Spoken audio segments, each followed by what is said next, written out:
कौन ब्रह्मा का पिता है, कौन विष्णु की मां, शंकर का दादा कौन है, हमको दे बता। ये जानने के लिए कृपया सुनिए। जगत गुरु तत्वदर्शी संत रामपाल जी महाराज के अमृत वचन सर्व पवित्र धर्मों के पवित्र शास्त्रों के आधार पर। जैसे परमात्मा ने धर्मदास जी को बताया था, कबीर परमेश्वर जी ने, कि धर्मदास जी कह रहे थे कि हम कोई जीव हिंसा नहीं करते क्योंकि हम मांस नहीं खाते। और कबीर परमेश्वर जी एक मुसलमान की वेशभूषा में, जिंदा महात्मा की वेशभूषा में विराजमान थे। तो धर्मदास जी ने टोंट कसया था कि हम हिंदू हैं, हम मुसलमानों की तरह जीव हिंसा नहीं करते, मांस नहीं खाते, जीवों को मारते नहीं। तो परमेश्वर ने कहा था वो तो अच्छी बात है कि आप जैसे गाय बैल बकरे जो टेंडर नहीं मारते, लेकिन और भी पाप बहुत होते हैं आपसे। पृथ्वी ऊपर पग जो धारे, करोड़ जीव एक दिन में मारे। जो पृथ्वी पर आप कामवश जा रहे हो तो 1 करोड़ जीवों को डेली मार कर विश्राम लेते हो, अपने पेट के लिए, रोजगार के लिए इधर उधर जाते हो।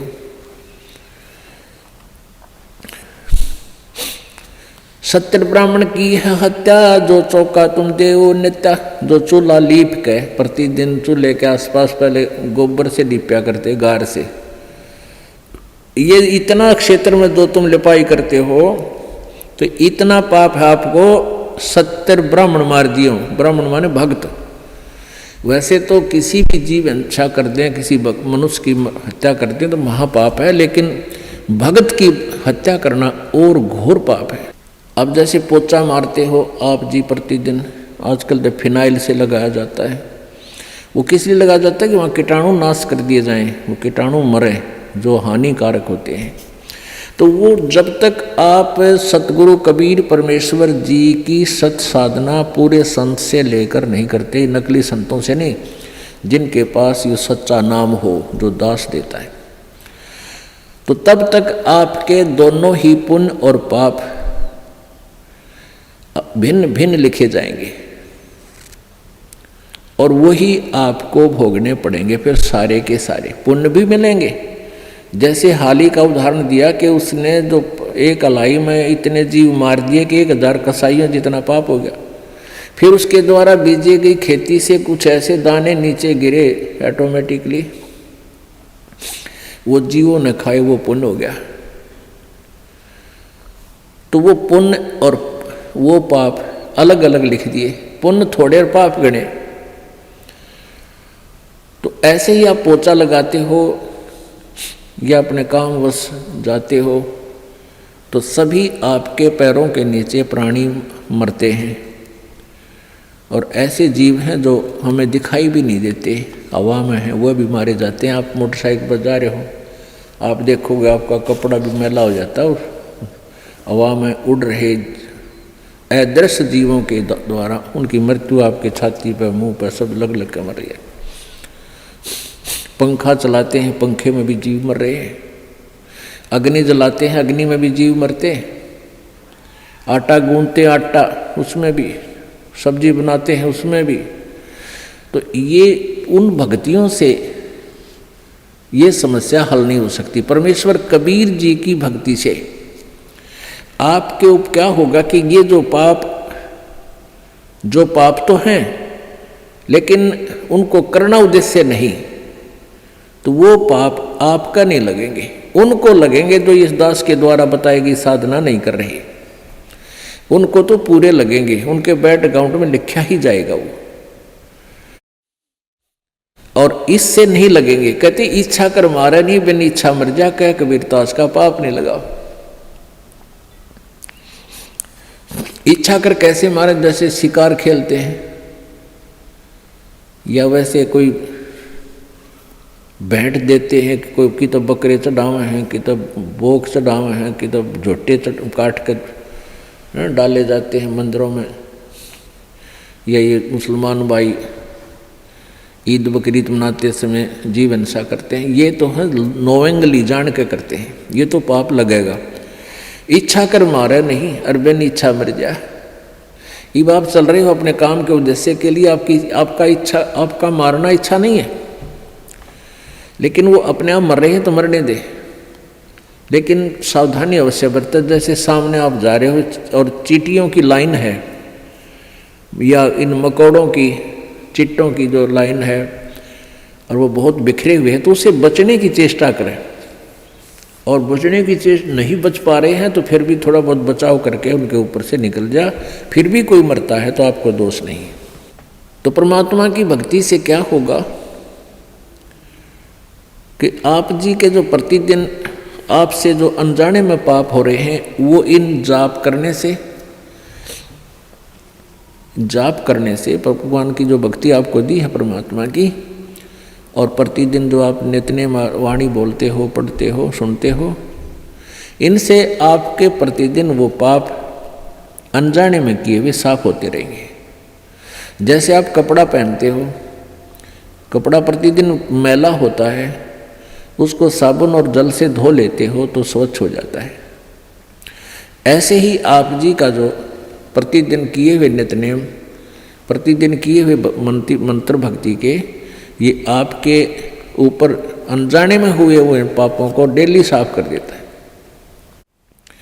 फिर शेष रहे आपके संचित कर्म, जो पहले जन्म जन्मांतर के आपके ढेर लगे हुए, तो परमेश्वर की सत भक्ति से, सतनाम से वो सभी नष्ट हो जाएंगे, वो फूंक दिए जाएंगे, जला दिए जाएंगे, नाश कर दिए जाएंगे। ये पूर्ण परमात्मा सत्य पुरुष कबीर देव जी की भक्ति से ही वो संचित कर्म और ये वर्तमान के जो क्रियावान कर्म और प्रारब्ध के पाप कर्म, ये सभी पाप कर्म परमेश्वर कबीर जी की भक्ति से नष्ट हो जाते हैं, समाप्त हो जाते हैं, नाश हो जाते हैं, खत्म हो जाते हैं। और किसी भी साधना से इनका कर्मों का नाश नहीं होता, दोनों ही भोगने पड़ते हैं।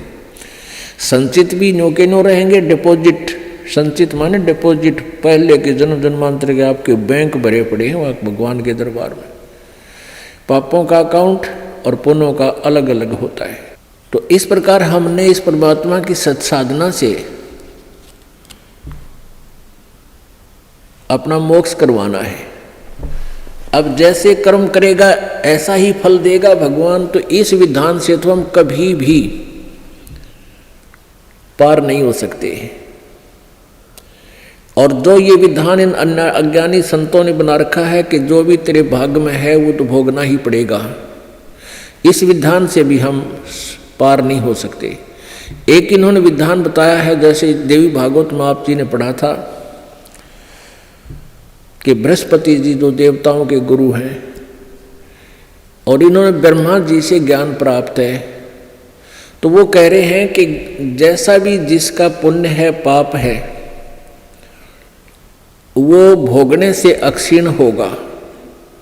दुख आपके ऊपर आ रहे हैं तो आपके पाप कम हो रहे हैं, आपके पाप नाश हो रहे हैं दुख भोग के, और पुण्य आपको मिल रहे हैं तो आपको सुख प्राप्त है तो आपके पुण्य नाश हो रहे हैं उन सुखों को भोग के।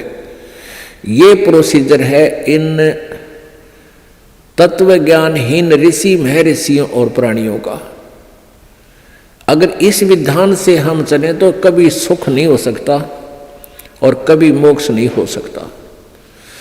सुख भी भोगे खत्म होंगे और पाप भी भोगने से ही समाप्त होंगे, तो कभी नहीं हो सकते, क्योंकि हम एक दिन में करोड़ों पाप करके विश्राम लेते हैं और पुण्य होता ही नहीं, क्योंकि वो साधना शास्त्र विरुद्ध होने से, उस शास्त्र विरुद्ध साधना जो वर्तमान में चल रही है, पहले तो चलो शास्त्र अनुकूल साधना करते थे, ओम नाम का जाप था और यज्ञ हवन किया करते थे, और भी फिर भी वो अनकम्प्लीट थी, फिर भी उनका कुछ आंशिक लाभ अवश्य था। अब तो हम आगे जय गणेश देवा माता थारी पार्वती पिता माँ देवा, ये आप बना के गाने लागे, आप ही अपने हिसाब से ओम नमः शिवाय ये मंत्र बना लिए, ये कहीं मंत्र नहीं है किसी भी शास्त्र में। तो इस तरह की जो साधना करने से पुण्य भक्ति तो लाभ होता ही नहीं। वैसे कोई दान पुण्य हम करते हैं, चींटियों को दाने डाल दिए, पक्षियों को दाने डाल दिए, किधर भंडारे कर दिए, वो पुण्य आपको अलग से लिख दिए जाएंगे, आपके वो भी मिलेंगे, लेकिन मोक्ष नहीं हो पाएगा, क्योंकि वो शास्त्र विरुद्ध साधना होने से मोक्षदायक नहीं है, ना कोई सिद्धि हो, ना गति हो, ना ही कोई सुख हो। गीता जी अध्याय नंबर 16 के श्लोक नंबर 23 में कहा कि शास्त्र विधि को त्याग कर जो मनमाना आचरण करते हैं, जो मनमानी अपनी पूजाएं करते हैं अपने हिसाब से, उनको ना तो सुख होता है, ना उनकी गति होती है, ना उनकी कोई सिद्धि प्राप्त होती है। यूजलेस। तो हम जो अब वर्तमान में जो साधनाएं चल रही हैं प्रत्येक समाज में, वो शास्त्र विधि को त्याग कर मनमानी पूजाएं। तो वर्तमान में जो साधनाएं आप जी करें उससे तो कोई लाभ होना ही नहीं, कि ना तो आपके पाप क्षीण हो और ना आपको भविष्य का कोई लाभ हो, और वो पाप नहीं करे, और वो पाप आप डेली पता नहीं कितने इकट्ठे कर रहे हो, तो वो आपके डिपॉजिट कर्मों में लिखे जा रहे हैं, संचित कर्मों में। और परमात्मा की साधना, पूर्ण परमेश्वर की साधना से क्या होगा? जब ही सतनाम हृदय धरो भयो पाप को नासे, मानो चिंगारी अग्नि की भाई पड़े पुराने घासे। जब ही सतनाम हृदय धरो, जब आप सच्चे मन से सतनाम का जाप करना प्रारंभ कर देते हो, आपके संचित कर्मों में ऐसे आग लग जाती है जैसे 1000 टन सूखा घास फूस पड़ा हो और उसमें एक चिंगारी माचिस की तिल्ली लगा दी जाए,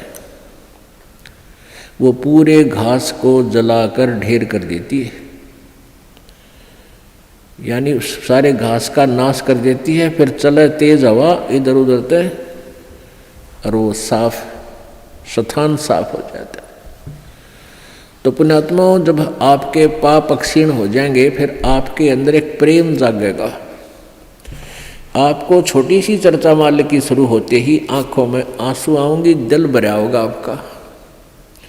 तो फिर वो उस पाप के जलने के बाद ऐसी स्थिति होगी, जैसे सूरज के आगे बदरा ऐसे कर्म छयारे, प्रेम की पवन करे चित मंजन जल के तेज नयारे। कि आपके ऊपर पाप कर्मों का ऐसे साया जमा हुआ है जैसे सूर्य के सामने बादल आ जाते हैं, बादल, और सूर्य विद्यमान होते हुए भी हम उसको नहीं देख पाते, अंधेरा छा जाता है। और कहते हैं फिर तेज हवा चलती है, परमात्मा कबीर जी बता रहे हैं, तेज हवा चलती है तो बादलों को तित्र बित्र कर देती है, और फिर सूर्य का प्रकाश आपके सामने बहुत ज्यों का त्यों होता है। यानी परमात्मा को निराकार बताने वालों ने इसलिए परमात्मा को निराकार बता दिया कि उनके पास वो साधन नहीं था, उनकी भक्ति वो नहीं थी जो आत्मा और परमात्मा के बीच में कर्मरूपी बादलों को दूर कर दे, हटा दे। जैसे सूरज के आगे बदरा ऐसे कर्म छयारे, प्रेम की पवन करे चित मंजन जल के तेज नयारे। तो परमेश्वर की सतभक्ति से आपके पाप कर्म जल जाएंगे, और पाप कम हो जाएंगे, तब रुचि बढ़ेगी प्रभु में। आपकी आत्मा जो है परमात्मा की चर्चा चलते ही गदगद हो जाएगी, आंखों में आंसू आने लग जाएंगे। तो वह प्रेम की पवन चल पड़ी, प्रेम की पवन करे चित मंजन, फिर जल के तेज नयारे। तो इस प्रकार हमारे ये पाप जो संचित वो समाप्त हो जाएंगे, और जो प्रारब्ध कर्मों में हमें कोई भयंकर हानि होनी है वो भी सत साधना से हमारी कम होगी, समाप्त हो जाएंगे, बिल्कुल नहीं होगी। और छोटी मोटी होगी तो वो हमारी भक्ति की कमजोरी से ही होगी, यानी भक्ति कम कर पाओगे, या विश्वास कम होगा, या कोई मर्यादा भंग हो जाएगी। तो उसके लिए सावधानी बहुत जरूरी है। जैसे माता गर्भ को राखे यतन बना, और ठेस लगे तो छन होवे तेरी ऐसे भक्ति जा। तो इस प्रकार हमने अपनी भक्ति को सुचारू करना है। कबीर धूम धाम में दिन गया और सोचत होगी सांझ, एक घड़ी हरि ना भजा भई जननी जन गई बांझ। अब क्या बताते हैं परमात्मा? अब पहले तो बताया कि 3 घंटे तो कम से कम भक्ति आपने करनी चाहिए, 3 घंटे में तो आपका काम बने जाएगा। अब यहाँ कह दे कि एक घड़ी भी 24 मिनट, एक घड़ी में 24 मिनट और कहते हैं 24 मिनट भी अगर तू भक्ति, सत भक्ति, सतनाम की, सच्चे नाम का जाप नहीं कर रहा, नाम लेकर भी तू अपना जीवन सोचने बर्बाद कर रहा है अपने आत्माओं। क्योंकि जब एक घड़ी शुरू हो गया तो अंदर के हमारे जो पाप खत्म होने लगेंगे और फिर रुचि इतनी बढ़ जाएगी, फिर घड़ी को नहीं याद रहे, फिर तो दिन रात सपने में भी मालिक याद आने लग जाती। यहाँ घड़ी इसलिए कहा है परमात्मा ने कि एक बार ये शुरू तो करें, एक घड़ी तो करें, 24 मिनट तो लाओ मालिक में, फिर देखना रुचि कितनी बढ़। जैसे कोई बीमार होता है और शुरुआत कर वो भोजन नहीं खा पाता, रोटी कड़वी लगती है, सेब संतरे किशमिश सब कड़वे लगते हैं, और फिर उसको ने वो कड़वी दवाई ही दी जाती है, जैसे कुनीन दी जाती है, वो ना चाहते फांके मारना शुरू कर देता है। तो जब वो दवाई शुरू करता है तो पहले दूसरे दिन एक आध ग्रास रोटी का वो खाने लग जाए, रुचि बन जाती है, और कुछ दिनों के बाद फिर वह रुचि इतनी बढ़ जाती है, सूखी रोटी पा जाए वो भी खा जाएगा, वो भी खा लेगा। तो ऐसे ही एक घड़ी के लिए यहाँ इसलिए संकेत दिया है कि एक बार शुरू तक करे, फिर ये कर्मों का पाप नरमा जाएगा, कम होगा और परमात्मा की भूख बढ़ती चली जाएगी।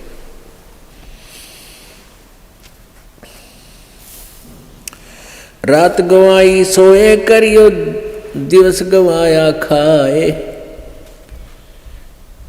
हीरा जन्म अनमोल था, ये कौड़ी बदले जाए। कबीर ये सुपने रैन के उगड़ आए नैने, जीव पड़ा बहु लूट में, जागे तो लेन न देने। परमात्मा कहते हैं कबीर ये सुपने रैन के, ये रात जैसा सपना है आपको। आज आपके पास कार है, कोठी है, ना है तो लो छोटा मोटा कोई व्यवसाय है, कोई धंधा है, बेटा बेटी है। जैसे हम सपने में देखते हैं ना, कई बार तो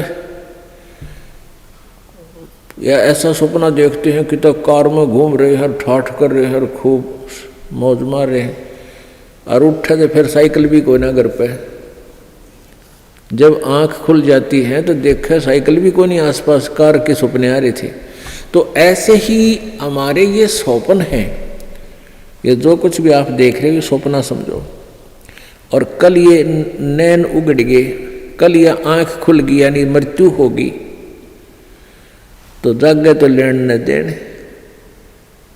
अब वहाँ धर्मराज के दरबार में विचार आवे इसको जाकर के, अरे बेटा था, बेटी थी, कहाँ थी, तेरे की कुछ भी ना था, उन्हें धक्के खा रहा था, मतलब सपना था।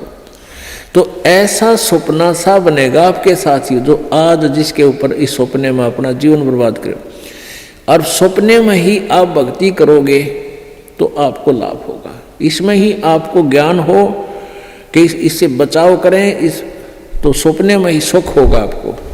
अब जैसे सभी ऋषि संत कहते हैं कि कर्म का भोग तो भोगना ही पड़ेगा, संस्कार में जो प्रारब्ध में कर्म है भोगना ही पड़ेगा, फिर फायदा क्या हुआ। फिर इस भक्ति का यूज क्या है? जैसे आप सपने में दुखी हो रहे हो, आपके पीछे कोई पागल कुत्ता भाग रहा है और आप खूब स्पीड खींच रहे हो, दुखी हो रहे हो, तो कोई आके उस कुत्ते के लठ मारे, रोक कर उसने लठाड़ा आ जाए, उसने एक तरफ भगा दे, तो सपने में सुख होया, उसने चैन सांस लिया सुख का, को हो बच गया भाई। तो ये सपना हर ये कर्म रूपी कुत्ते आपका पीछे पड़ रहे हैं, और पूर्व संत की भक्ति से इन कुत्तियों का लठ लग गए, इन पागलों के, और ये अपनी दिशा बदल दें और आपको राहत मिले। तो ये सपने में भी सुख इस परमात्मा के अभी होगा, तब तो बात बने। अब आँख खुले बस दापे न हो, कुछ भी ना था वो, जैसे टेंशन हो रही है, काम अड़ गया फला, जिस जो कोई टेंशन है, किसी काम में रुकावट आ रही, परमात्मा सपने में ठीक करे जब चैन हो। और ये कहने पर आप तो भोगना ही पड़ेगा, सपने में दुख तो दुख रहेगा, तो वो थ्योरी ठीक है नहीं है, उनकी मन गढ़ंत है, उनको अध्यात्म ज्ञान नहीं है।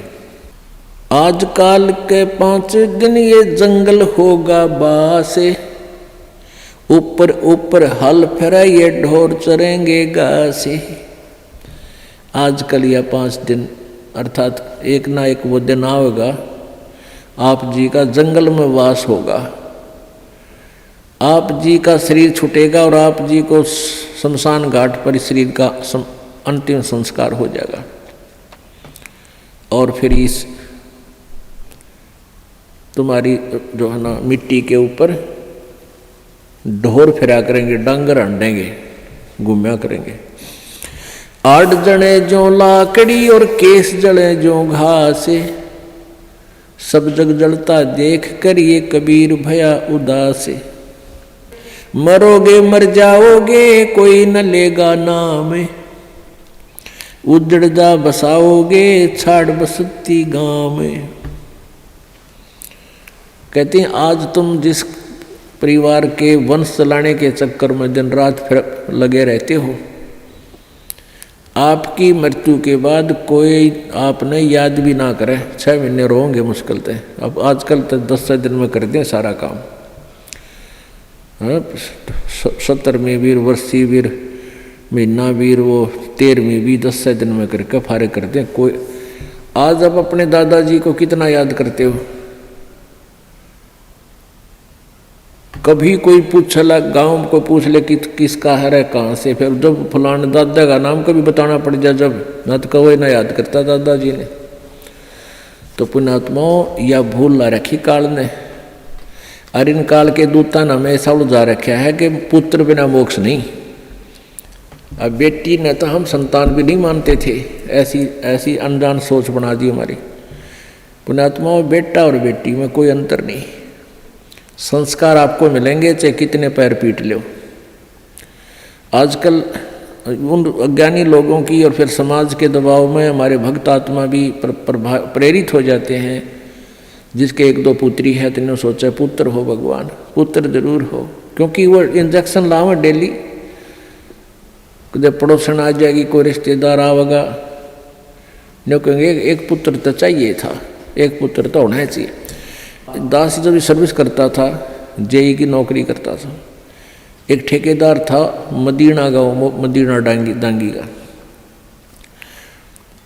और वो 60-65 साल की 62 साल की उम्र का आदमी।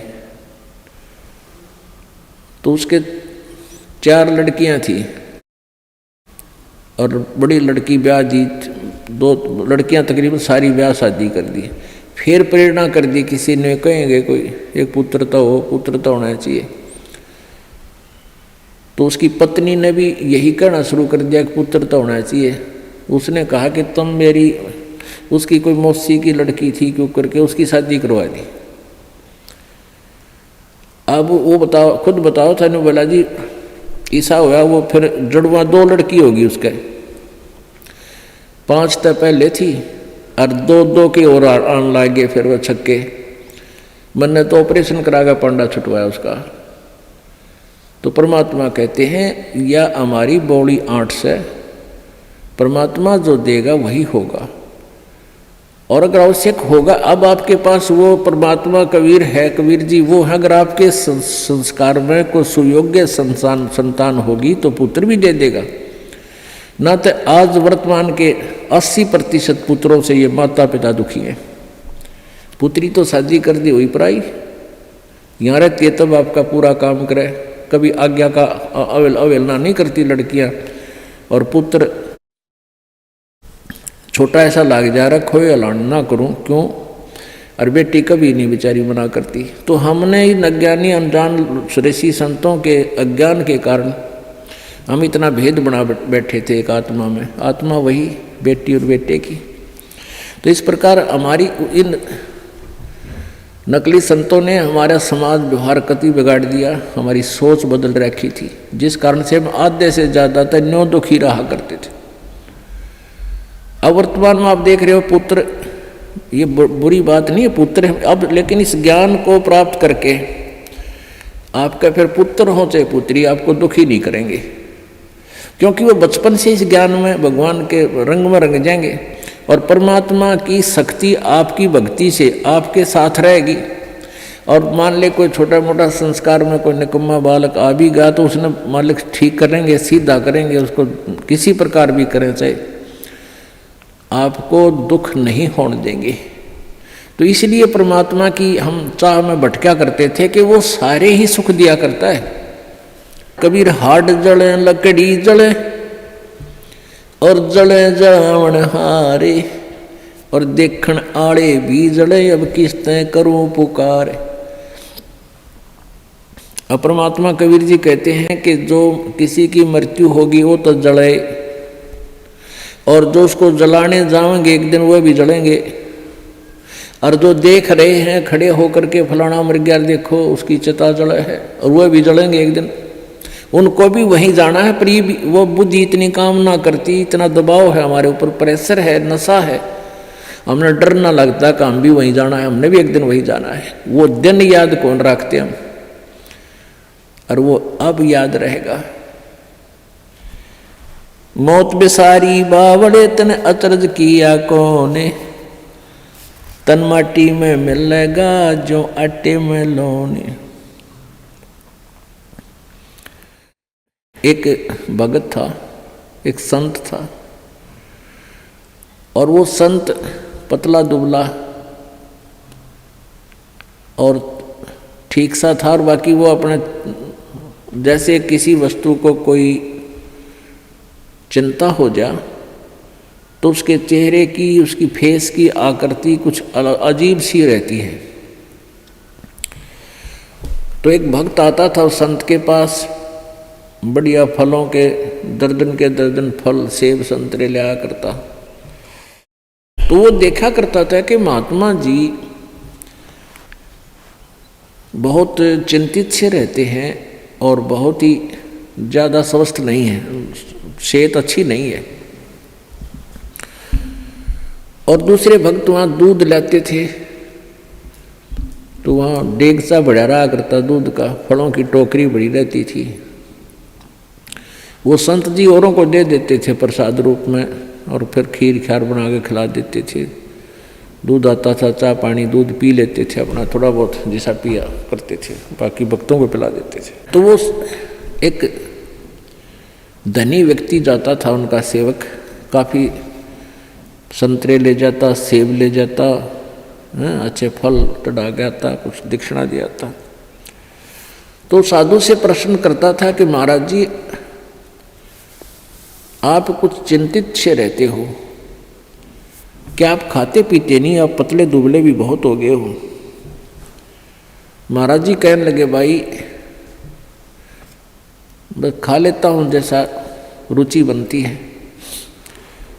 तो दूसरे दिन फिर उसने पूछा, दूसरे तीसरे दिन कि महाराज जी क्या आपको कोई चिंता है, आप कुछ खाते पीते नहीं। आप संत जी कहने लगे भाई मुझे बहुत चिंता है, और इसलिए मेरे को कुछ खाया पिया ना जाता। तो उस धनी व्यक्ति ने सोचा भी साधु संतों की भी क्या चिंता हो है बता, हमारे कैसे गृहस्थियों ने तो 100 चिंताएं हों, पर संतों को क्या चिंता। उसने कहा महाराज जी आपको ऐसी कौन सी चिंता सता रही है। साधु ने कहा कि भाई मुझे मौत दिखाई देती है मेरी, मैं मरूंगा, इसलिए मैं मेरे पर ज़्यादा रुचि खान पीन में नहीं, मुझे चिंता बनी रहती है कि मेरी मृत्यु होगी। तो संत कहने लगे जी कब होगी आपकी मृत्यु।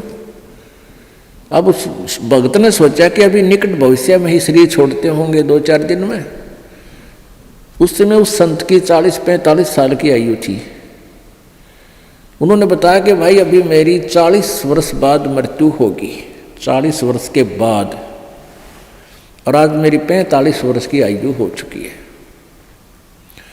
तो वो धनी भगत कहने लगा हे महाराज जी यह भी कोई चिंता हुई, मरना तो सब ने है, मृत्यु तो सबकी होगी, और साधु संत भी ये चिंता करें, कमाल की बात है, खा पिया करो, मौज करो, है ये तो सब ने मरना है क्या। अब प्रतिदिन आवे और यह बात कहे कि महाराज संत भी कदे मृत्यु तो डरा कर, ये तो सब ने मरना है, ये तो क्या बात है, खूब बड़े बड़े लेक्चर डाले। अब उस संत ने सोचा यो रोज दुखी करेगा, ले इसकी फड़क निकाल दूं। उसका मित्र था राजा, संत का, और संत ने उस राजा से, मित्र नहीं उसका सेवक था, राजा से कहा कि संत ने कि वो जो धनी व्यक्ति है एक सेठ, उसको फांसी की, सूली की सजा सुना दे, फांसी की, लेकिन तोड़ना नहीं है, उसके लिए कोई समय निर्धारित कर दे, महीने 20 दिन का, और उसके लिए कोठड़ी में बंद करके उसने सारा सामान रख उसके पास, दूध भी फल भी खूब ठाठ रखा, से बढ़िया घी दूध चूरमे खिला उसने।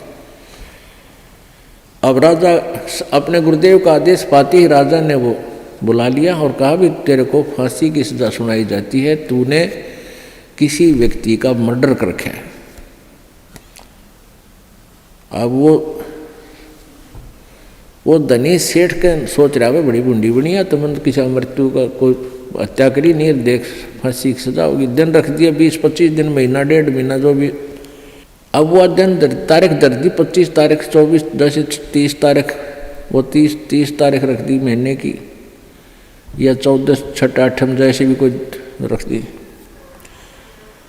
तो हम अपने उदाहरण के लिए उसको 8 रख दी, जो 1 महीने बाद थी, और एक कोठड़ी में बंद कर दिया, उसके आगे फल और दूध के पूरे पात्र भरे रहे, लोटे के लोटे। जब उस फांसी के दिन में 10 दिन पहले, 20 दिन जब उसने हो लिया उसको कैद में, ये पक्का हो गया कि तेरी फांसी होगी। संत जी गए वहाँ, उनके कैद की कोठड़ी के अंदर से, इसके पास से घूम निकले, आगे को उसने देखा, श्रिया में गए, गुरु जी गए, आवाज़ लगाई, महाराज जी सुनियो महाराज जी। महाराज जी वापस आए, वन्य देखे थे को होगा तड़े बोल लेगा, मैंने देखते ही कौन से में है वो भगत, कहा न देखा महाराज जी ने, भाई कौन है तू? अगजी में वो फलाना सेठ से। और सेठ को भी ये पता था, उस धनी को भी ये पता था कि राजा इनकी पूरी मानता है गुरु जी की, और गुरु जी तक पहुंचा संदेशा जब बात पड़े। तो उसने बताया जी मैं वो सेठ हूँ फलाना राम, मैं विशंबर दास हूँ। बोला अच्छा, अरे तू बहुत कमज़ोर हो गया बेटा, क्या बात है? बिल्कुल कमज़ोर हो गया, ये फल रखे हैं, दूध रखा है, तो बहुत वीक हो गया रे, खाता पीता कोई ना? ना महाराज जी कुछ नहीं खाया जाता, एक टूक भी नीचे नहीं जाता, बस धक्के तो गेरू है, आधी रोटी अंदर जाती है शरीर में। क्या बात होगी? अब मेरे को फांसी की सजा सुना रखी है, कति झूठा केस है मेरे पर, गुरु जी मेरे पर दया करो, मेरी पीछा छुटवाओ। ने बोला रे खा पी मृत्यु तो सब क्यों नहीं बेटा, खा देख दूध के गिलास भरे धीरे फल रहे, खा बेटा ठाट से, मृत्यु सब क्यों? अरे नहीं महाराज जी कति मर गया मत है, कुछ नहीं खाया जाता। जब उसने उस राजा बुलाया, भाई छोड़ दिया भगत ने, ये तो निर्दोष है। तब उस संत ने बताया कि भाई लाला जी जिस प्रकार तने 8 दिखे थी ना, उन्होंने कहा मैंने तो 8 दिखाई दिए से, कुछ नहीं खाया जाता। तो बेटा तने जिस प्रकार ये 8 दिखे है ना, क्योंकि आपको पता लग गया निश्चित होगी 8 में तू फांसी टूटेगा, डर बिना कहाँ। तो इसी प्रकार मुझे मेरी 40 वर्ष बाद हुआ 8 मन दिखाई दे आज, इसलिए मेरा इस संसार में रुचि रही नहीं। जिस प्रकार आपकी ना घर में रुचि, ना क्या की रुचि, ना तू खास खाने में रुचि तेरी, एक ना कोई रुचि नहीं थी, बस मरता हुआ खाऊं था, 8 के गुण गाऊं था, उस 8 पर ध्यान लगाऊं था। तो परमात्मा कहते, संत जी कहते हैं कि मैं भी भाई मन ने अपनी 8 वह 40 साल पीछे आने वाली ऐसे ही नजर आ रही जैसे आप जी को अब दिखे थी। तो पुण्यात्माओं हमारे ऊपर इतना दबाव है इन तीनों गुणों का, इस त्रिगुणमयी माया का, कि हम 10 मिनट बाद भी याद नहीं रख सकते इस मौत को, और यह रखनी चाहिए, रखनी पड़ेगी। ज़्यादा से ज़्यादा 60 वर्ष 65 वर्ष 70 वर्ष तक ये शरीर ठीक रह सकता, घना स्वस्थ होगा। तो उसके बाद मान लिया चाहे 30 90 वर्ष भी उम्र होगी, तो बस वह तो मौत तो ही बूढ़ा जीवन है बाकी का। लेकिन भगवान की भक्ति आप पहले से ही कर रहे हो तो आने वाला बुढ़ापे में आपको बहुत सहयोग मिलेगा, हर तरह से पूरा सहायता देगा परमात्मा आपको। नहीं तो इस जीव के ऊपर ये बुढ़ापा सबसे बड़ा कहर होया करे। इसी प्रकार गीता जी अध्याय नंबर 7 के श्लोक नंबर 29 में बताया है कि जो उस तत्व ज्ञान के आधार से, उस तत्ब्रह्म से यानी परम अक्षर ब्रह्म से, अध्यात्म यानी सारे इस अध्यात्म ज्ञान से और सभी कर्मों से परिचित हो जाता है। आज के सत्संग में आपको इस कर्मों से परिचित कराया जा रहा है, अध्यात्म ज्ञान से परिचित कराया जा रहा है। तो वो व्यक्ति फिर जरा और मरण से छुटकारा पाने के लिए ही प्रयत्न करता है। जरा माने बुढ़ापा, मरण मीन मृत्यु। वो जरा माने बुढ़ापा यानी बुढ़ापे से और मृत्यु से छूटने के लिए ही प्रयत्न करता है, जो उस तत्व ब्रह्म से परिचित हो चुका है। क्योंकि वो तत्व ब्रह्म, परम अक्षर ब्रह्म ही हमारे को जरा और मरण से सदा के लिए छुटकारा दिला सकता है। सतलोक के अंदर जाने के बाद आपका शरीर वृद्ध नहीं होगा, आप जी की मृत्यु नहीं होगी। अब पुण्यात्माओं, हमने वो ज्ञान सुना नहीं, हमने स्वर्ग भी सुना था पर देखा नहीं था। स्वर्ग सुनते थे, स्वर्ग में बड़ा सुख है, लेकिन जान की इच्छा कति नहीं थी, मृत्यु नहीं चाहवा थे। अब इस तत्व ज्ञान के आधार से आपको इतना विश्वास हो जाएगा कि आप जी यहाँ से जाने की रुचि बनाओगे, क्योंकि यहाँ इतने कष्ट हैं संसार में, इसको देख देख कर इनसे तंग आकर के आपका मन हट जाएगा। और इस तत्व ज्ञान के आधार से आपको ये भी पता चलेगा कि ये तो आज नहीं, इस जन्म में नहीं, असंख्य जन्मों में पहले भी हो लिया और आगे भी होगा, यदि सतलोक नहीं गए। अब सतलोक में जाने के बाद आपकी पुनः जन्म नहीं होगा, वृद्ध अवस्था नहीं आएगी, बुढ़ापा नहीं होगा और मृत्यु नहीं हो। आज कोई भी प्राणी मृत्यु नहीं चाहता और सारे मरेंगे, 2 दिन आगे पीछे। समय आने पर सबकी मृत्यु होगी, मरना कोई नहीं चाहता। चाहे कोई 80 साल 90 वर्ष का बूढ़ा हो रहा है और चला जाता ना बैठा जाता है, कभी कड़ दुख है, कभी सिर दुख है, और फिर भी मृत्यु नहीं चाहता। ठीक है, ऊपर ले मन तो चाहे कह भी दे भगवान मन ठा ले, लेकिन जब ठाण का टाइम आओ ना, जब उल्टा हटता है कोई भी हटे, जिनको ज्ञान नहीं, भगत नहीं और उल्टे हटते। एक बुढ़िया रोज न्यों कहा करती, हे भगवान मन ठा ले, मतलब दुखी हो ली इस परिवार तय, हे भगवान मन ठा ले। अब उसका पोता था बदमाश सा, उन्होंने सोचा बुढ़िया रोज न्यों का मन ठा ले, तो उसने न्यों सुन रखा था कि यमराज आते हैं, सर पर सींग होते हैं, उनकर हाथ में गदा होती है।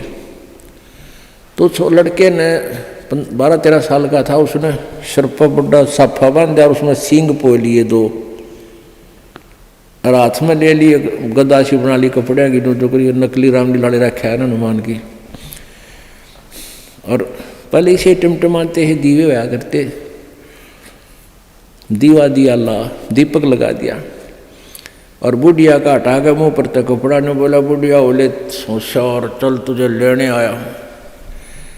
बुढ़िया ने देखा है तो सचमुच आएगा, ये यमदूत खड़ा है। ने बोला, अरे भाई मन ने क्या करेगी तो योर कुण बार, मन ने क्या करेगा बुढ़ी ने, योर कुछ ना कुण बारह किसी ले जा तू। अब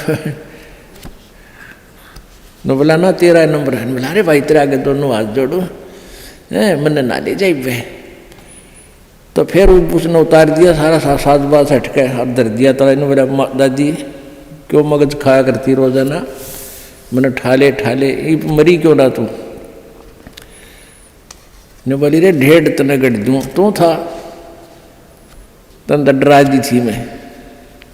तो भाई बात ये है कि हम चाहे कोई भी कुछ कह रहे, हमने ठाले पर ठाण का टाइम आओ जब उल्टे हट रहे हैं, तो कहने का भाव ये है कि हम मृत्यु नहीं चाहते, मृत्यु होगी। अब यहां से तो आपने मरना पड़ेगा, सब कुछ त्यागना होगा, और ये मालूम नहीं कब त्यागना पड़ जाए। ये कोई जरूरी नहीं है कि हम वैसे अटकल से आगे बढ़ रहे हैं कि अभी हो सकता है 10 साल 20 साल हमारी मृत्यु ना हो। अब कोई 60 साल का है, सोचा 20 साल तो 80 साल तो जीवाएंगे। और क्या पता ये रोज दुनिया की मृत्यु होने लग रही, कोई 20 साल का, कोई 10 वर्ष का, कोई 50 वर्ष का, कोई 60 वर्ष का। तो ये अटकलबाजी हमें डबो रही है। हमने भगवान से डरना चाहिए और याद रखो उस मौत को, प्रथम परमात्मा को और सेकंड मौत को। फिर ना तो बुराई कर सकते, ना चोरी कर सकते, ना ठगी कर सकते, ना बदमाशी कर सकते, ना 2 नंबर का काम कर सकते, कि जाना दिखेगा आपने। फिर तो यहाँ तो आपने जाना ही पड़ेगा।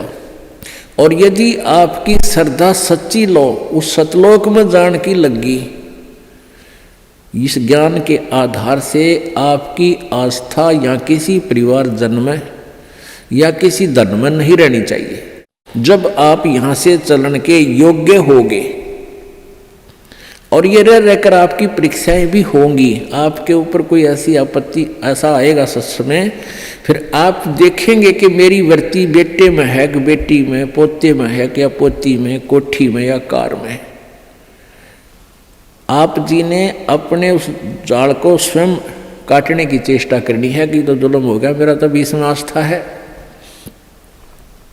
और यहाँ आशा रही तो वापस जन्म होगा, जहाँ आशा ता बासा होई, और मन कर्म वचन सुमरियो सोई। आपकी यहाँ किसी भी चीज में आशा रहेगी, आस्था रहेगी, तो वापस आप जी को आना पड़ेगा। इसी यहीं पर मनमाने या फिर बैल बनकर आ जा।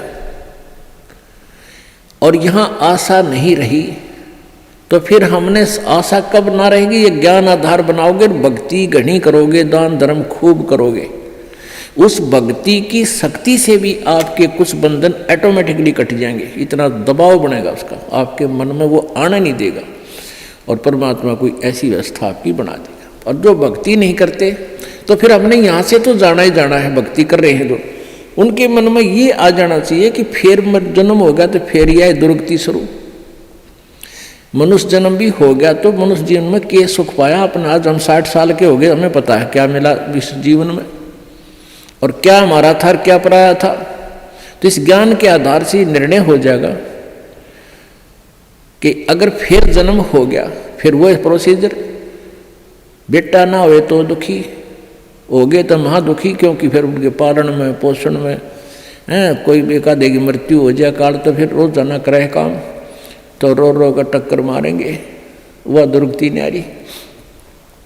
तो इन सब बातों को ध्यान रख के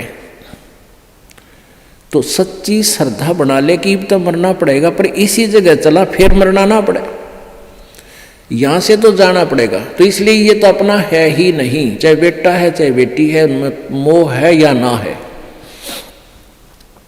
तो अपने परिवार में आप जी ने ऐसे रहना पड़ेगा जैसे एक गाड़ी, रेलगाड़ी का कंपार्टमेंट होता है और उसमें आप सफर कर रहे हो, जिसका जहां स्टेशन आ जाएगा ऑटोमेटिकली उतर जाएगा। किसी का 2 घंटे का है, किसी का 10 घंटे का सफर है, किसी का 24 घंटे का है वो।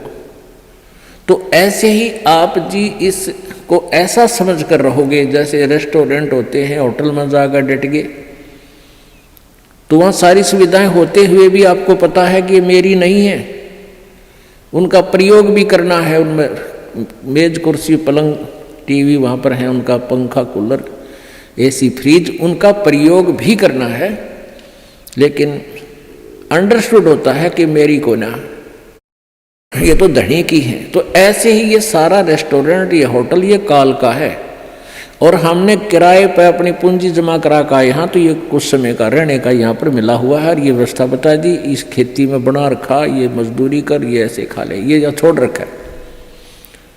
लेकिन ये अपनी नहीं, हम यहाँ होटल में कुछ दिनों के लिए सटे करे हुए, यदि ऐसी आस्था आपकी बन जाएगी तो फिर कोई पल्ला नहीं पकड़ेगा आपका, कोई बाधा नहीं बनेगी। अन्यथा जो भक्ति नहीं करते हैं उनकी कैसी वृत्ति होती है। अब जैसे कोई पिछले जन्म में भी कोई भक्त भक्ति करता था और वो पार ना होया, आप जी हो, परमात्मा चाहते हैं कि तुम सभी पार हो जाओ, बहुत अच्छी बात है, क्योंकि पार होने के लिए तो ये सारा खेल हो रहा है आपको पार करने के लिए। अब विद्यालय में बच्चे फेल भी होते हैं और पास भी अधिकतर ही होते हैं, और कुछ एक फेल भी हो जाते हैं, तो वो फेल हुए हुए गणे दुखी होया करें। तो ऐसे ही एक व्यक्ति किसी जन्म में कोई प्राणी, कोई आत्मा परमात्मा से विमुख हो गया, भक्ति ना करी, छोड़ गया, तो उनको फिर लेता है भगवान शरण में। एक किसान के घर जन्म हो गया उस पुण्यात्मा का। अब कहते हैं जो जन मेरी शरण में एक बार आ गया, परमात्मा कहते हैं हमारी शरण में एक बार कोई प्राणी आ गया तो फिर उसको जब तक वो पार नहीं हो लेगा उसके पीछा हम छोड़ना को नहीं। जो जन हमारी शरण है ताका हूं मैं दास, और गेल गेल ला गया फिर जब लग धरती आकाश। तो उसी विधान से परमात्मा उस किसान के पास गए और किसान से कहा कि भाई, किसान पहले बैठे, राम रमी हुई, क्योंकि पिछले संस्कारी जो भक्त होते हैं वो कहीं भी जन्म ले लो उनमें वो भाव श्रद्धा बनी रहती है। आओ महाराज जी बैठो जी, बड़ी आसन दे दिया, आप नीचे बैठ गया भगत की तरह। तो महाराज जी तो फिर महाराज जी होते हैं, अपने भक्ति का ज्ञान सुनाते हैं, परमात्मा की चर्चा शुरू कर दी। तो वो किसान कहने लगा, कहाँ जी भक्ति तो मैं करता हूँ, क्या भक्ति तो मंदिर में जाता हूँ, शिव जी की पूजा करता हूँ। फिर सारी बात बताई, भाई यह भक्ति ठीक नहीं, भक्ति की विधि ये है जो आपके शास्त्रों में लिखी हुई है, कैसी करो। अच्छा जी ठीक सत है, भक्ति भी कराएंगे। भाई फिर उपदेश ले ले। अगना जी नहीं, ये तो बच्चे छोटे छोटे हैं, ये थोड़े से ठीक हो जाए, अपना काम संभालन जोगे, फिर महाराज जी तेरे आप पक्का चेला बन जाऊंगा। लाख समझाने पर भी नहीं माना, यही कहता रहा। परमात्मा चले गए। कुछ दिनों के बाद फिर गए, देखा क्या किसान के 2 लड़के थे, उन लड़कों के भी बच्चे हो रहे, उन खिलाने लग रहा खूब प्यार से, सीने से लटा रखे पोते। परमात्मा फिर गए, किसान भाई भगत जी देवता तेरे बच्चे भी समझदार हो गए हैं और खेत का काम संभाल लिया, तू आजा भक्ति कर ले, नाम ले ले। ने बोला महाराज जी देख छोटे छोटे पोते हैं, बच्चे खेत में जहाँ हैं काम कर रहे हैं, और मैं इनको बाद में संभाल रहा हूँ, अब मुझे फुर्सत नहीं है, थोड़े ही बच्चे पोते बड़े हो जाए थोड़े से, फिर मैं भक्ति करूँगा। बहुत कहने पर भी नहीं बोला, ना बाबा जी दुखी ना करे मैंने, क्यों पोते घने प्यारे लग गया करे। यह काल का एक भयंकर जाल आगे और बढ़ा देता है उसके ऊपर। अब बेटे तो उल्टे बोल रहे, कोई धमका दे, कोई खुरका दे, और वो पोते बोल रहा करे प्यारे प्यारे, तो वो घने प्रिय लगते हैं। न बोले बाबा जी तू तो सब ऐसा ही, तेरे तो कोई लाग नहीं, कोई संतान नहीं, तेने क्या पता संसार के उसका है, कह दिया भक्ति कर ले, भक्ति नहीं होया करे, पोते बड़े हो लेंगे फिर बात करूँगा तेरे से, फिर जरूर नाम ले लूँगा, पक्की बात हो रही। नो टाल टूल दिया। अब 4 साल के बाद फिर आए परमात्मा संत जी रूप में। तो घर आके पूछा कि भाई तुम्हारा वो कहाँ गए तुम्हारे पिताजी दादाजी। वो पता चला कि वो तो मर गए, 4 साल हो गए, मृत्यु होगी। मालिक को तो पता था, क्या था कि खेत में उन्हें का बैल बन गया, आके बैल बन गया, बैल की जूनी प्राप्त की, और खेतों में उसका बेटा उसको हल में जोत रहा। अब परमेश्वर वहां पहुंचे, वो लड़का भी जाने था, महात्मा कई बार करते, रोक दिया, कहा महाराज जी कैसे आना हुआ कि भाई डट जा तेरे बाबू, तो 2 बात बतलाऊंगा। उस बैल के कान में निकट सी जाकर कहने लगा, रे भगत अब तो आजा मेरी शरण में, तेरा शरीर छुटवा दूँ बैल का और नाम दे, तेरे को मनुष्य जीवन दे दूंगा और तू चाल। देख ये दुखी हो रहा, तेरा लठ लग गया, तेरा बेटा लठ मारे हैं और तेरी के दुर्गति हो रही, तो के कह है वो बैल न्यू कह बाबा जी तू बोल रहा मत, अब मैं यहाँ से मर जाऊंगा, दूसरा बैल आ गया वो थोड़ा काम करेगा, मेरे बेटा ने टोटा हो जाएगा, वो तेरा गजब हुई हो। परमात्मा बोले अच्छा भाई कोई बात ना, ले धन बना तो बेटा के। अब कुछ दिन के बाद वो बैल भी मर गया, मृत्यु के बाद वो सांप बन गया। अब सांप को एक याद होता है उसने कहीं धन गाड़ रखा, पहले जमीन में दबाया करते चोरों के डर से, धन जेवर दाब दिए, पैसे चांदी के हुआ करते सिक्के, वो लको दिए छुपा दिए, तो सर्प बनकर वो वहीं घूम रहा है। अब वो पुत्र वधुओं ने देख लिया, शोर मचाया, सांप सांप, उन बेटा ने मारा लठ उसका, वो मोरी में गए निकल गया, पर एक दो लाठी अच्छी लगी उसके कंडे में हो गया बीच तय, वो सहज सहज धीरे धीरे सरक कर बोझड़ों में झाड़ बोझड़ा में पड़ा। जब परमात्मा गए, कहाँ सुना भगत जी अब आओगा मेरी शरण में, न्यू बोला जी जान बचा दो मेरी और अपनी शरण में ले लो। मैंने देख लिया कोई नहीं किसी का, परमात्मा बोले सांकड़ी तोड़वा का आया तू मेरी शरण में, आया था पर ये हड्डी तोड़वा के पसड़ी तोड़वा के, जब आई तरह समझ में कोई नहीं किसी का, और हम रोज रोन लाग रहे कोई किसी का, कोई ना अपनी भक्ति करो। कहते हैं एक लेवा एक देवा दूतम, कोई किसी का पिता नहीं पुतम, ऋण संबंध जुड़ा एक ठाठा, अंश में सब 12 बाट। तो परमात्मा इतने दयालु हैं, फिर उसको शरण में लिया, दोबारा मानव जन्म दिया।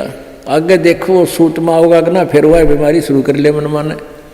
तो ऐसे दयालु है परमात्मा, पुण्यात्माओं, ये मनुष्य जीवन बार बार नहीं मिलता और ये ज्ञान नहीं मिलता। आपके ना जाने कौन से जन्म के पुण्य, बिना गिनती के असंख्य पुण्य आपके साथ हैं, और विशेष कृपा परमेश्वर कबीर जी के आपके ऊपर है, जो आप यहाँ पहुँच रहे हैं और ये ज्ञान आप तक पहुँच रहा है उन पुण्यात्माओं के न्यारे कर्म है इस दुनिया में। और परमात्मा कहते हैं समझा है तो सर दर पाओ, बहुर नहीं रे ऐसा दाव। बोल सतगुरुदेव। परम पिता परमात्मा पूर्ण ब्रह्म सारी सृष्टि के रचनहार कुल मालिक कबीर देव कबीर साहेब कबीर परमेश्वर जी की असीम कृपा से ये सत्य संदेश हम सभी तक पहुंचा। असंख्य जन्म हो गए हमने इस काल के जाल में इस भ्रमित ज्ञान के आधार से साधना करते हुए और जन्मते और मरते हुए। हमने इस अज्ञान आधार से ये मान लिया था कि जन्म और मृत्यु ये अटल विधान है और ये सदा बना रहेगा। इन तत्वज्ञान इन ऋषियों महर्षियों गुरुओं मंडलेश्वरों ने यही बता रखा था कि जन्म और मृत्यु सदा बनी रहेगी, जन्म मृत्यु सदा के लिए समाप्त नहीं हो सकते। पुण्यात्माओं, परमेश्वर ने स्वयं आकर के हमें बताया कि जो साधनाएं आप करते हो वो पूर्ण मोक्षदायक नहीं है।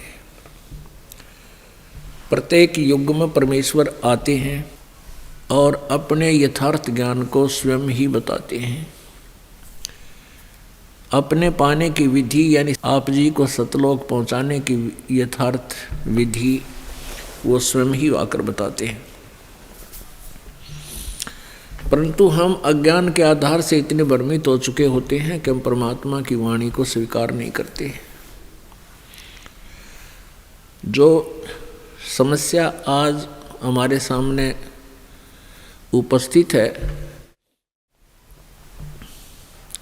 यही समस्या परमेश्वर जी के सामने 600 वर्ष पूर्व उपस्थित थी। लेकिन आज जो समस्या है वो हल होगी, वह हो रही है। उस समय उसके हल होने का कोई विकल्प नहीं था। जब परमेश्वर 600 वर्ष पूर्व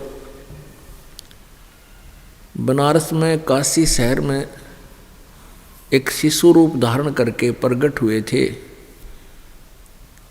एक लहर तारा नामक तालाब में विकसित कमल के फूल पर वो परमात्मा सशरीर आए थे। और जब वो 5 वर्ष के हो गए थे प्रभु, उसी समय से ये ज्ञान, यथार्थ ज्ञान प्रचार करने लग गए थे।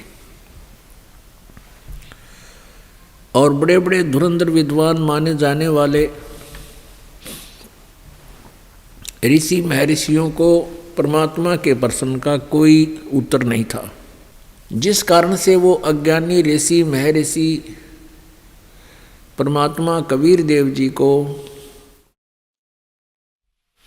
ये कहकर के अवॉइड कर देते थे कि ये तो अनपढ़ है, अशिक्षित है, अक्षर ज्ञान नहीं है, निरक्षर है, निरक्षर है ये। और ये वेदों और किताबों, गीता जी और पुराणों के विषय में गलत स्टेटमेंट दे रहा है। और जो ऋषि महर्षि थे, मंडलेश्वर ब्राह्मण, हिंदू धर्म के मार्गदर्शक, वो सभी शिक्षित थे, यानी संस्कृत भाषा को जानते थे। और सभी सद्ग्रंथ संस्कृत भाषा के अंदर ही लिपिबद्ध थे, जिस कारण से प्रत्येक व्यक्ति को ये विश्वास हो गया कि कबीर जी शिक्षित नहीं हैं, और ये भले ही कुछ शक्ति युक्त हैं, क्योंकि परमेश्वर के आशीर्वाद से बहुत से दुख दूर हो रहे थे। तो जितने भी वो शिष्य थे परमात्मा के, 64 लाख शिष्य हुए थे, वो परमात्मा द्वारा दिए गए आध्यात्मिक सुख के कारण, भौतिक सुख के कारण ही वो शिष्य बने थे। और जिस कारण से वे टिक नहीं पाए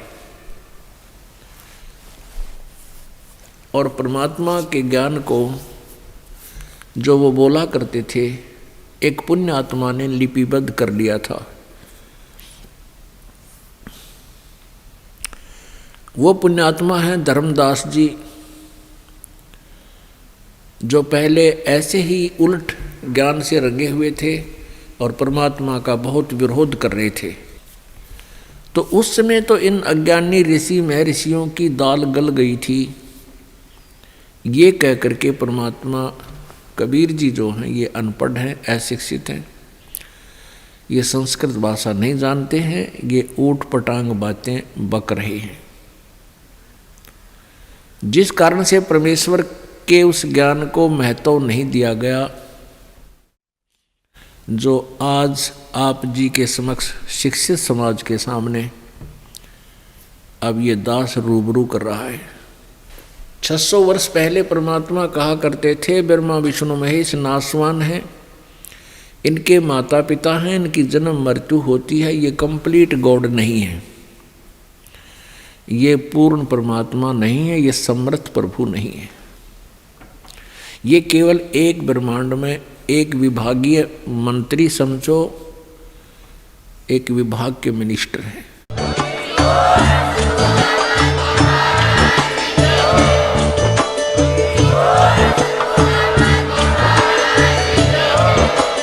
आप सुन रहे थे जगत गुरु तत्वदर्शी संत रामपाल जी महाराज जी के मंगल प्रवचन। अधिक जानकारी के लिए विजिट कीजिए हमारी वेबसाइट www.jagatgururampalji.org। संत रामपाल जी महाराज जी के शुभ आशीर्वाद से पूरे विश्व भर में 500 से भी ज्यादा नाम दीक्षा केंद्र हैं, जिन पर संत रामपाल जी महाराज जी द्वारा ऑनलाइन निःशुल्क नाम दीक्षा दी जा रही है। अपने नजदीकी नाम दीक्षा केंद्र का पता करने के लिए संपर्क करें 8222880541।